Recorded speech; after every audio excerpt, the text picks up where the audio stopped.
আসসালামু আলাইকুম। মাশাল্লাহ মাশাল্লাহ, সুবহানাল্লাহ সুবহানাল্লাহ।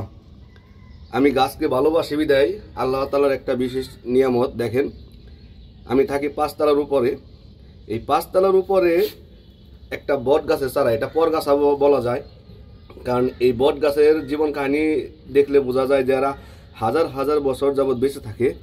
কিন্তু আল্লাহ তাআলার একটা নিয়ামত দেখেন, পাঁচতলার উপরে কোনো মাটি ছাড়া রুমের ভিতরে না, ঠিক বাহিরেই ওয়াশরুমে আছে, ওয়াশরুমের পাশে একটা বটে চারা হয়েছে সুন্দর। লাখ লাখ শুক্রিয়া। এটা মনে হয় আল্লাহর তরফ থেকে এসেছে, কারণ আমি গাছকে ভালোবাসি বিদায় দেখেন আল্লাহ তাআলার নিয়ামত থেকে আমাকে এই বটের চারাটা উপহার দেওয়া হয়েছে। এটা কোনো মাটি নাই, কিছু নাই, খুবই সুন্দর। এই বট গাছের পাতার বা গাছের উপকারিতা কি সেটা আমি এখনো সঠিক জানি নাই। আপনারা কেউ জানলে আমাকে জানাবেন।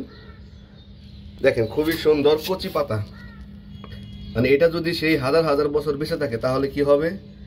খুবই সুন্দর, মাশাল্লাহ মাশাল্লাহ। এই বট গাছ সাধারণত লাগানো হয় না, এটা এমনি এমনিই হয়ে যায়। দেখেন বিল্ডিংয়ের উপরে 10 তলা 5 তলার উপরে হয়ে গেছে। সুবহানাল্লাহ সুবহানাল্লাহ। এই জন্য বলি আপনারা বেশি বেশি গাছ লাগান।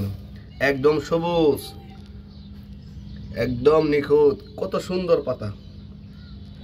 লাখ লাখ শুকরিয়া আল্লাহ তাআলার কাছে যে এই বিল্ডিংয়ের উপরে একটা গাছ উপহার দেওয়ার জন্য। সবাই গাছ লাগান, পরিবেশ বাঁচান। আসসালামু আলাইকুম।